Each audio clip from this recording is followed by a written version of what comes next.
Good morning. It's Wednesday, September 3rd. Welcome to Up to the Minute Live from our downtown studio. I'm Dr. Lana Pigao, HCC Northwest Communications Director. And with me today is Ms. Sharday Campbell. She is the new Enrollment Communications and Social Media Manager. How are you doing? Doing good. Happy Wednesday. Happy to be Yes. back. Nice short week. Yes, really short week because we came back and we kind of have an abbreviated day for those of us who are going to convocation on Friday. Right. And this convocation is a big one. This is a big one. We're going to get a nice surprise. I think everybody will be happy with it. An official reveal, a teaser of sorts. Absolutely. So you have to tune in on, I'm supposing that Monday to find out I'm what we sure. found out on Yep, Friday. exactly. Yes. Exactly. So for those of you who can't join us live or who just want to watch us again, Sade, will you let them know how they can reach us? All right, we are live on Houston City College's social media. That's right. When you search for HCC in the search bar on Facebook, Instagram, look for Houston City College in the district page, as well as YouTube. We're also on HCCTV Monday through Friday at noon, 5 and 10 p.m.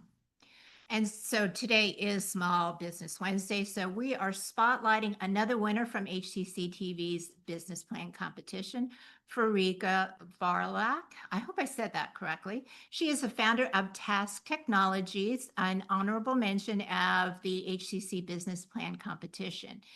But first, we are spotlighting HCC's Geographic Information Systems program, that's GIS, with Dr. Lisa Jordan. She is the program coordinator for HCC's Geographic Information Science program.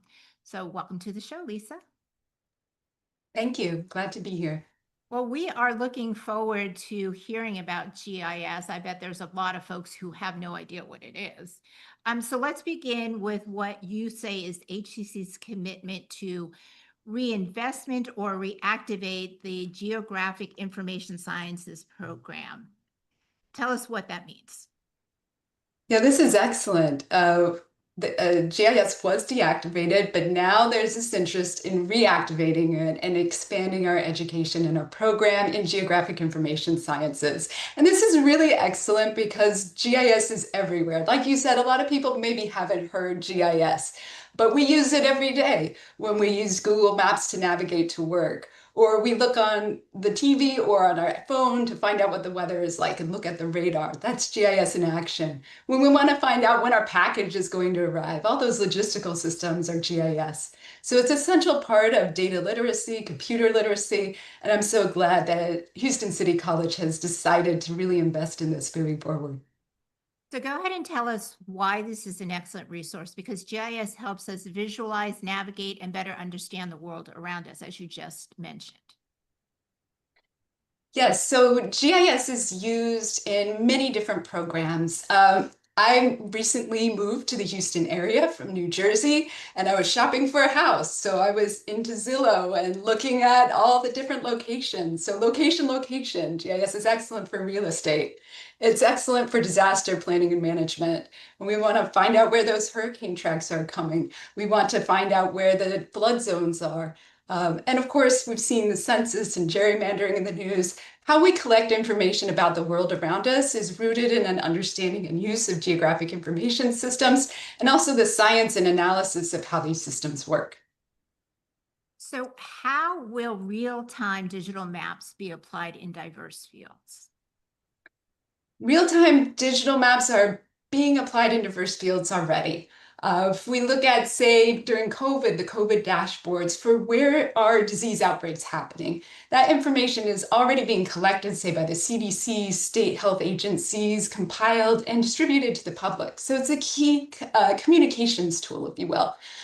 We use it extensively in other fields as well. I personally have used it to study food insecurity issues. We had a new report this week or within the last week from the Houston Chronicle about 39% food insecurity in Houston. What GIS can do is help us understand where the food insecurity issues are the greatest and where relief can be deployed. So when I lived in New Jersey and worked on food insecurity, we worked on identifying areas for mobile food pantries. So just to give you a sense of writ large or writ small, GIS is being used in a large variety of applications. You know, every day when I go to work, I use Google Maps. And why I use Google Maps is because it tells me in real time where there's a police officer, where there's a slowdown, where there's an accident. So I imagine that the Google Maps uses GIS as well. Oh, absolutely. In fact, Google Maps is a kind of geographic information system. So in our courses, we explore how Google Maps operate, how to create those real-time functionalities, how systems interact with one another. The weather as well, right? You see the radar, you see where there's a possibility for precipitation or lightning strikes. So a lot of these systems are active, are real time, and we can harness them and use them. And that's one of the exciting things about using GIS. Like you said, why we use these real-time applications is we want that up-to-date information. And what's interesting with Google Maps is you can participate yourself because it'll ask you, is there still something on the road? Is a police officer still there? Which I find really fun, truthfully. Oh, I'm glad you feel that way. There are a large variety of sort of citizen science or interactive applications. Worked with students last semester identifying road salt in rivers and streams, and it was this citizen application. Everyone uploaded their data, and we could see everyone's measurements when they were recorded and how that was changing over time. Now in Houston, we're not worried about road salt for icy roads so much, but there's a lot of other real-time applications like you're talking about related to Google Maps that are fantastic learning tools as well. Well, if you've had your first winter in Houston, you'll need to know where all the ice roads are because we can't drive in cold weather like that. So in the early aughts, I worked at a university and they offered GIS, and it was the hottest program, and I knew all about it because I marketed it. But it kind of went away. But tell us about HCC's various GIS certificates and degrees. Yes, so if you are interested in learning more about GIS, Houston City College is really filling a niche that a lot of area universities are not offering access to. We have an Associates in Applied Sciences Award, but we also have a certificate as a GIS technician or a GIS analyst. And what we hear from industry experts is these skills are needed. So like you said, maybe you don't hear so much about GIS, but it's in use all the time. And so it's a great opportunities for students to learn more about this, about even just taking an introduction to GIS class, to see how it interacts with education, to see how it interacts with archaeology or anthropology. And there's many other applications. So yeah, I hope people take advantage of this excellent program. We have fantastic staff here. We truly do. I just moved here, but the staff that teach GIS are amazing, and their daytime jobs are in major industries. They work, for example, at the San Jacinto River Authority, Houston Galveston Area Council, and as GIS specialists for city managers that work in GIS. So we have really fantastic staff to help students get a sense of how to use these tools, but also what you can do with it in the workplace and how it's in such high demand. Well, now that we're coming into the fall, there's something happening in November. You want to tell us about that? So this November, there's GIS Day. GIS Day is a worldwide event, but we have a Houston area GIS Day that we're so excited is happening at University of Houston Clear Lake. Houston City College will be there. We will have our table. Hundreds of high school and college students attend, as well as folks in the industry. And it's November 19th to the 21st. And we're excited to have people come and learn more about GIS through that 3-day event. Right. So you seem very passionate about GIS. How did you get interested in it? I do love GIS. I like to date it back to my first time using a computer back in elementary school when I played Where in the World is Carmen Sandiego? And I had to figure out where she was. So I loved that through many iterations of that program and even the TV shows. And I hope kids today still get a chance to get in touch with Carmen Sandiego. Well, I know here in Texas, GIS, I bet, is being, it's very important for its use in oil and gas. Absolutely. Uh, Anything infrastructure or energy. It's really essential, actually. We want to make sure we have information about our power lines. And if something happens, crews can be sent out to repair and fix and maintain that essential infrastructure. So it is absolutely essential to oil and gas and many other industries as well. Right. Well, thank you, Dr. Lisa Jordan, Program Coordinator for HCC's Geographic Information Science Program. We will have your information on our post after the show. Thank you so much. Thank you. It's been a pleasure. And after a commercial break, Sade will be back to talk about HCC's business plan competition.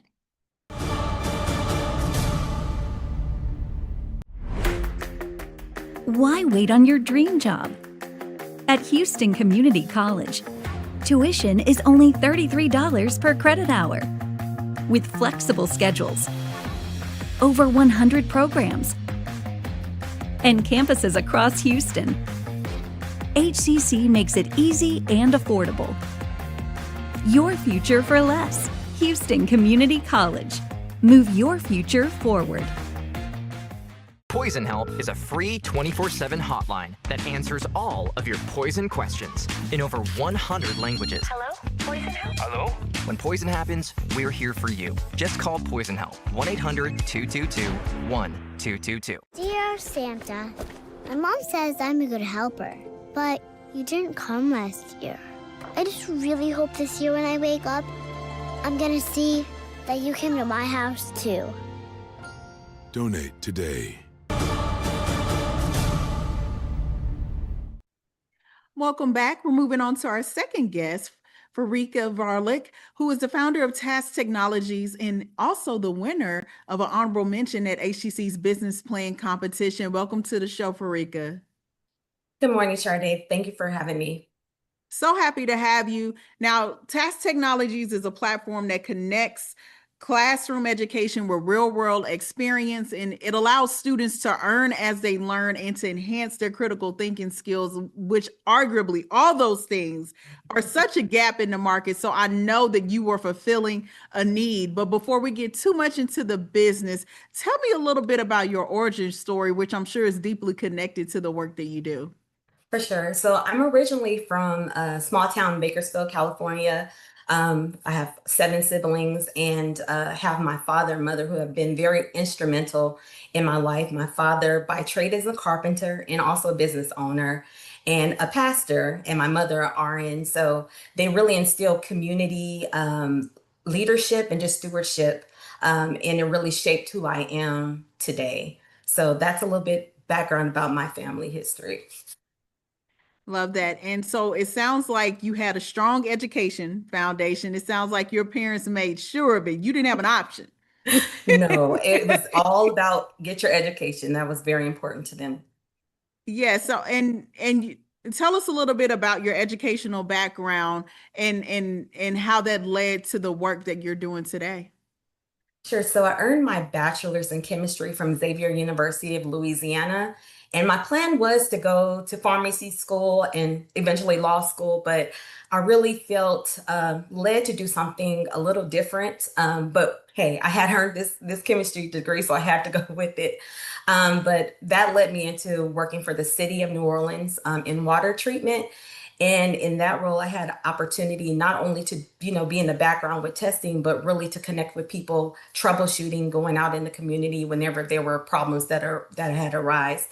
And then I transitioned, moving to Houston in the oil and gas industry. And there I really felt led to go into business. I wanted to know about people's problems, how to improve things. And so I decided to go for my MBA from the University of Houston downtown. And then from there, I earned my project management professional certification.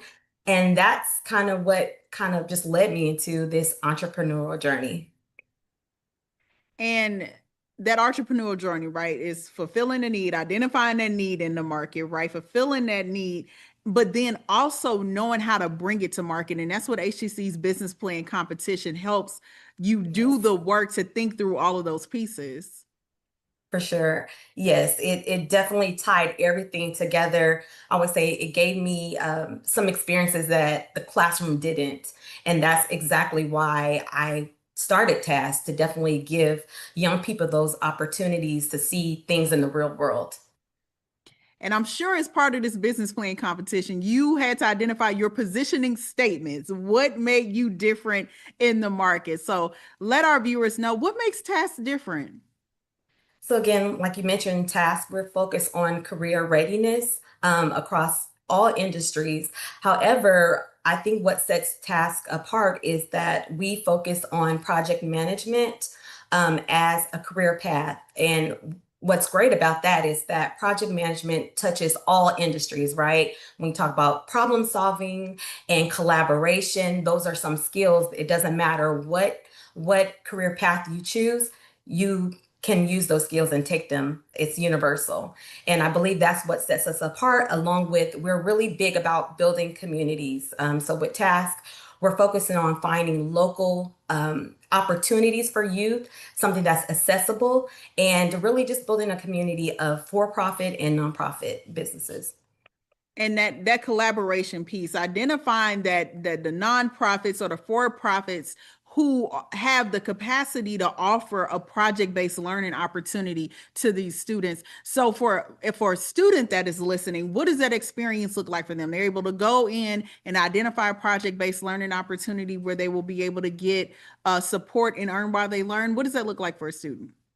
Yeah, so what that looks like, if them on this platform, they will be able to, one, identify opportunities and then also the skills that they need prior to walking into that opportunity, whether it be in business or finance, any kind of project that's related to the field that they desire to go into. And with TASK, they'll be able to be prepared to knowing how to, one, be in a business setting and how to identify problems and being confident on working beside other professionals.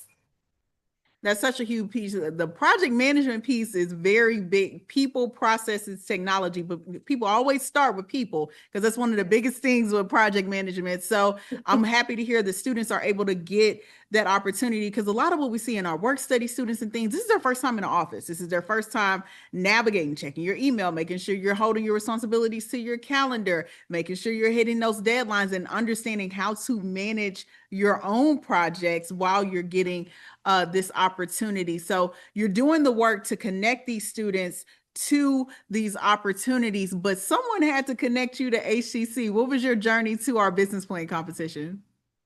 Yes, so I discovered HCC programming through a fellow alumni, Arnisha Sadler, through WBEA, which I started with registering my business. And so with her, she was like, hey, there's wonderful opportunities with HCC. And so that led me to apply for the Mattress Max School of Selling. And so I went through that programming where I had an opportunity to connect with Austin and Landy Spearman as they taught the course. And then I decided to apply for the business plan competition, which I was accepted the first time. So I decided to do the business plan, and I met wonderful advisors. I had the chance to be mentored by Constance Jones and Daniel Liu, and a few other score or partners with HCC. So that's how I was introduced to HCC business plan And competition. for someone who's listening and is wondering, I don't know, maybe I should take this first step. Is there an age limit? Are there parents who should be listening that their students can get an opportunity? Where, for those who are listening, who should be looking at your site to find out about these opportunities?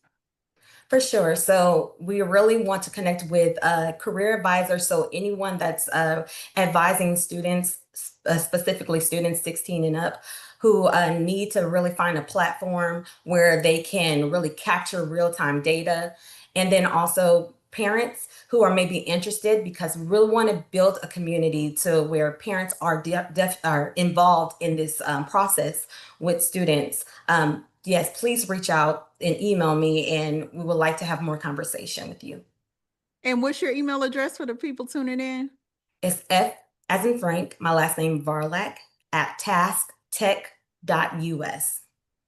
All right, thank you so much, Frerika. We have been joined by Frerika, who is a founder of Task Technologies and who won an honorable mention at HCC's business plan competition. To learn more about Task Technologies and opportunities associated with it in our HCC's business plan competition, be sure to check the post after the show. Thanks so much for joining us, Frerika. Thank you. You have a blessed day. All right, and for those who stay tuned, we will have a commercial break and Lana and I will be back with news and announcements. ¿Por qué esperar para el trabajo de tus sueños? En Houston Community College, la colegiatura es de solo $33 por hora de crédito. Con horarios flexibles y campus en todo Houston, inscribirse en HCC es fácil y accesible. Houston Community College. When a child is sick, there's one thing they need: a really big cookie. Welcome to RMHC. We're not big on poking sticks and beeping machines, but we're the best at playing dress up. We think the tooth fairy should travel everywhere, and while hospitals have doctors and nurses, we have mom and dad. Because at Ronald McDonald House Charities, we help families feel at home, even when they can't be. Our individual voices are powerful, but not everything has a voice. Let us be a voice to the voiceless. It's time to speak up for nature.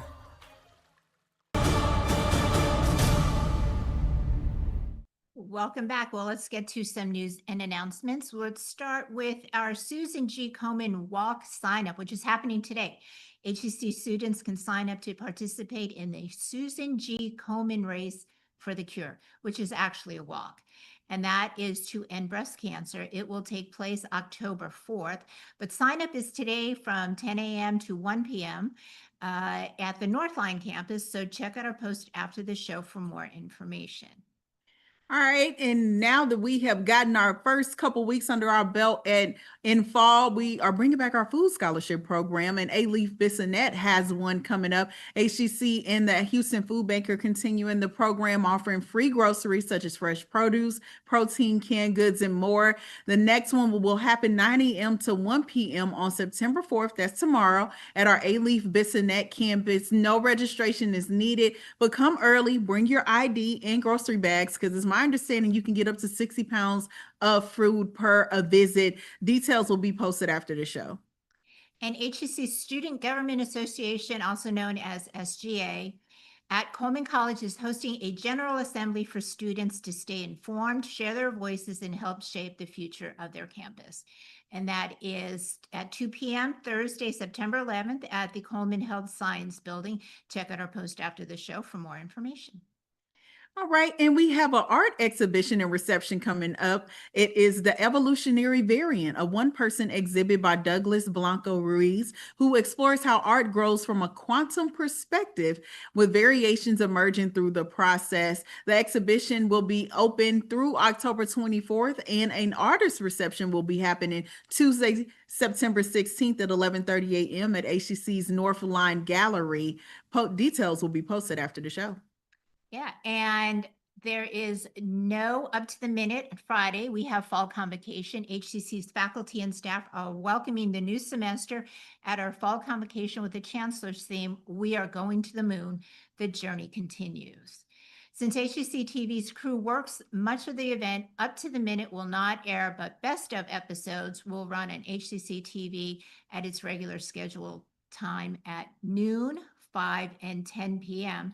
So remember, convocation is Friday at 1 p.m. Registration's at 2 p.m. The program is this Friday at NRG. So no up to the minute, but we will return on Monday, September 8th.